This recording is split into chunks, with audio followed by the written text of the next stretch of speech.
It's issue whenever you're ready. Oh, okay. Yeah, how did it all start? How did go to Tottenham start? Yeah. I think it's a family thing. Yeah. Having been born, bred, brought up in Tottenham. My dad was a Tottenham fan. My mum was a Tottenham fan. I didn't know she used to go, but she did used to go before I was born. Yeah. And my granddad used to go. So it's been passed down. Yeah. As soon as I realised my dad went on Saturday to football, Yeah. as soon as I was big enough to go, I started asking him, Dad, can I go football? It was seen to be the manly thing to do, yeah. into football. And then I suppose when I was about 5 or 6, I went to the first game. I can't remember who it was. It was probably mid-60s, 64, 65, something like that. Yeah. So Bill Nick and all that stuff? Yeah, all the old players, Pat Jennings, Cyril Knowles, Joe Kinnear, Mike England, Jimmy Greaves. Dave McKay then as well? Dave McKay, yeah, Blanche Flower. Yeah. But I don't remember that much about them. But what I do remember is the buzz, walking down the high street, selling a man selling peanuts. Yeah. There's a guy that used to come around the stadium with big bag of peanuts. He used to climb over all the fences, climb up into the seats, and he, you know, little things like that. And then characters that my dad knew. Yeah. His name was Charlie. Oh, Charlie, hello, mate, all right. Because he used to work in the gasworks in Tottenham, actually in Tottenham gasworks. And we used to live, when I was very little, I used to live in Northumberland Park, which is literally a stone's throw. Yeah, it's around the corner, isn't it? Where the new stadium's going to be built, which is the road I actually lived on. We then moved up to Broad Lane, which is right next to Seven Sisters Station. I then moved back to my dad, because he used to work in the gasworks, he got made redundant. And then he got to be a school caretaker of the school, bang opposite the ground. Yeah. Is it still there now? It's still there now, it's called St Francis de Sales. Yeah. And people now park in the playground. And we started that off, my dad. So he used to collect, yeah. I remember Jimmy Greaves' testimonial, it was a night game. We filled the car park up and I walked out with a big pot of money in my pocket. Look after his car governor. Yeah. He used to sit in the car park and just... Well, we used to let all the cars in, we'd lock the gate, and then we'd go in via the police entrance, me and my dad, because it was a police canteen in the school hall as well. So every time the police had a canteen, they used to go over there, knock on the little gate, and they'd let us in, and we just sort of filter into the crowd, so we got in for free. Oh wow. Which is great stuff. Yeah. So season tickets in? No, didn't have season tickets until, didn't need season tickets up until, I suppose, when it went all seater. That was really the time. When was that Spurs? That 91? Yeah, early 90s. Has that changed something? Yeah, I think the thing about growing up, because as soon as you got to, I suppose, 12, 13, 14, you then started going with your mates. Yeah. You'd go along with your dad and then you'd disappear off. All the old blokes would stand together and the kids would go down the front. So a lot of the times when you were small and it was like a 50,000 crowd, you couldn't see. So what they used to do is pass you over. Everyone just right down, and all the kids used to sit along the edge of the pitch. You couldn't do that now. Yeah. Or stand, and there was always like a kids' enclosure at some grounds. Arsenal had one actually. It was just a kids' enclosure really, and that's I think that was my first ever sort of away trip where you'd go on again.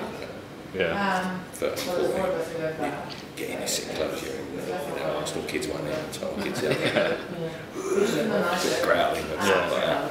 But yeah, that's sort of first memories. I do remember some of the bigger games when, you know, a lot. I remember actually Arsenal doing a double at Tottenham. Yeah. Or claiming they did it at Tottenham. We didn't get in. I left school to get to the ground. The queues were all around the stadium, and it was such a big thing. Oh, they would have done it during the week as well. During the You week, didn't have all the fixtures and stuff, did you? That was a Wednesday night, and we couldn't actually get in. So that was that. I remember the World Cup, 1966, because all the kids used to play together. Yeah. And again, all the dads went to the pub. Yeah. To watch it and left us all at home. So yeah. Gutted about that. But yeah, those are sort of first memories. Yeah. What's the next question?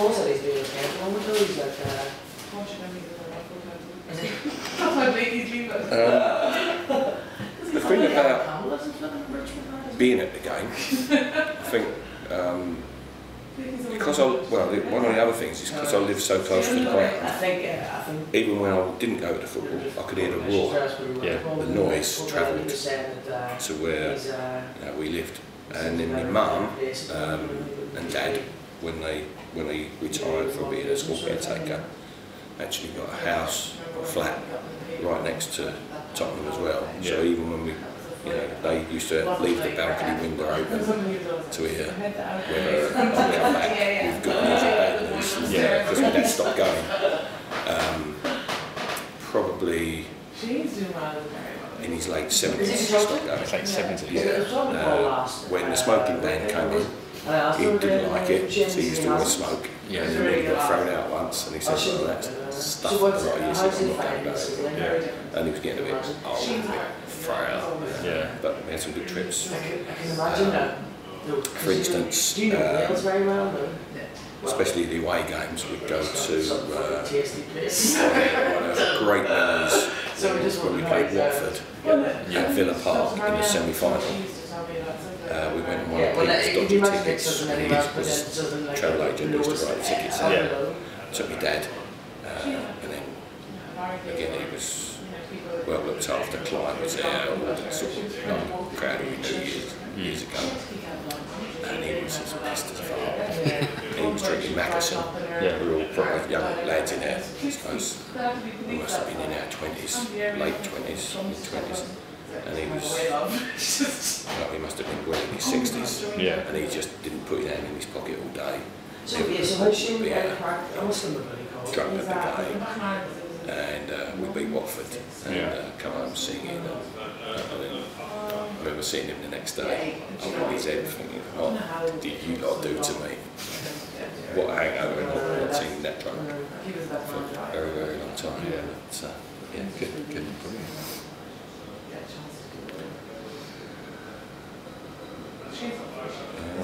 Why did I go every week? I went every week because I think it was in the days when I started to go. Yeah. It was we were winning things, and in that time, sort of started to go. You built up a load of friends.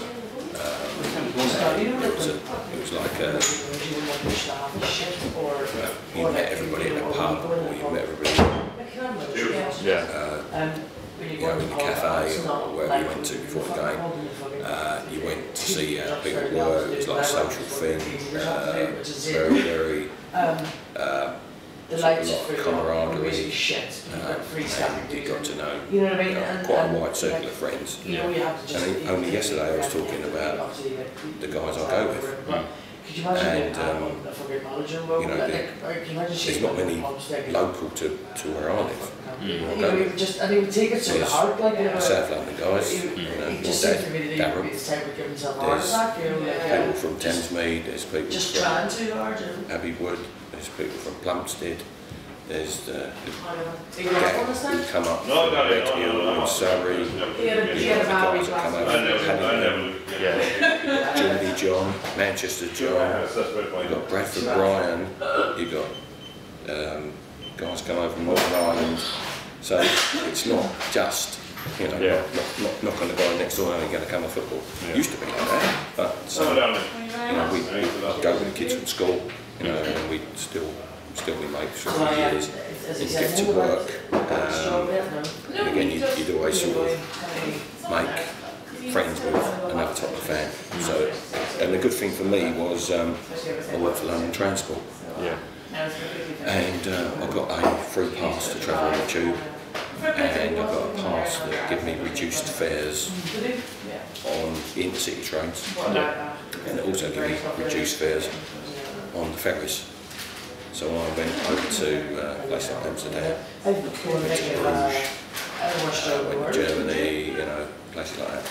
Where, again, met these guys and keep in touch with the years and still know them now. Also, the other thing was got into going to away games, and away games were different. Away games was tribal. You were up there wherever you went. We never used to get them. To do you know what I mean? let the away supporters know you were there in force, supporting your team, making as much noise as you can. And again,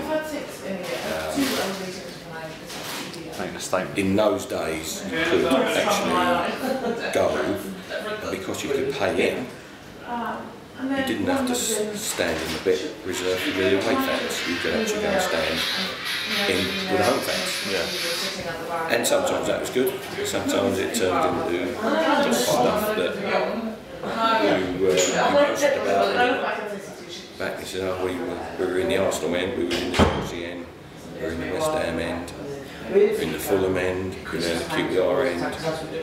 So most of London, you would try to get in their end. And that kind of happened today because of the tickets. But again, if you got enough people in there and it was to get arranged, you would all turn up, be all quiet, all get in the end. You'd have 1,000 Tottenham fans in the North Bank at Arsenal, making a right racket. And then the wheel would let loose, and it's not a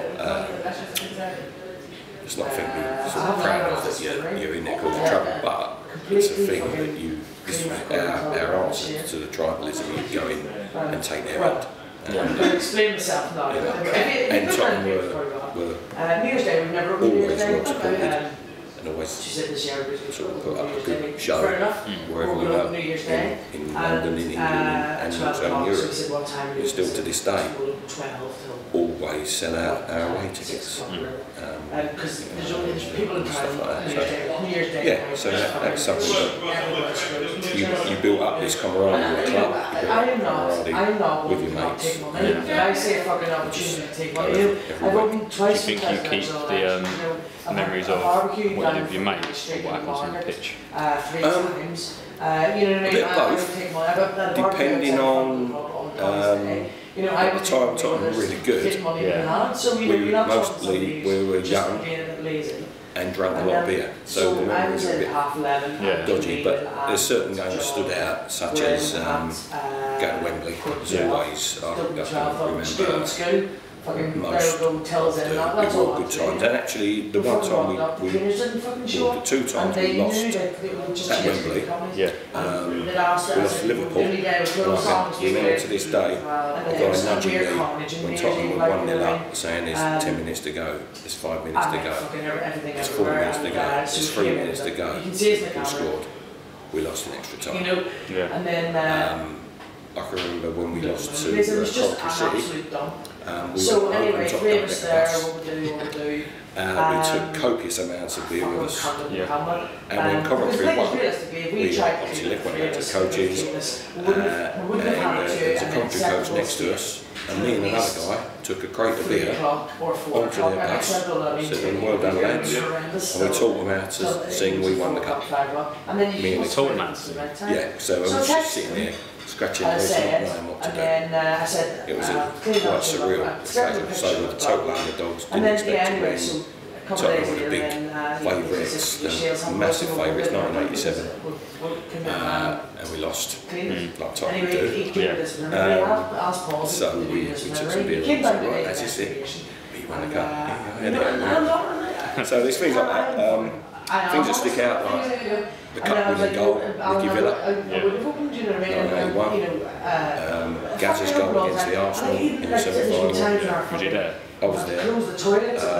1 o'clock in the morning and fucking when get they in there and scored, get the shit out because shit's I coming probably through the pub. ended up And 20 or there's 30 pub for the rows 350 in people, front, queues at on one the of the floor, toilets, and everybody's covered using just the in ladies. about 100 You know, guys. where I could have easy clothes, we've actually got it and we're just That's probably, to this day, one of the greatest victories still ever. stay for the last hour. The problem was the following year we you know, went to Wembley I would and not we lost to them. not Yeah, it was 4-0. but yeah, No, so I Joe think Paul, it was, except yeah, Paul would do this. it was 2-1 or Paul said 3-1, something like that. But, and Paul was like, you know, so they're the sort of big moves. But there's certain players that stick out. It's just And ridiculous. silly It's not little like goals something like happened. David Ginola You know what I mean? It's not at ridiculous. I know, it's not like we're doing, away you know, in the cup. George Graham was the manager. No one would sing his name. The most he ever got was the man in the raincoats with the white army.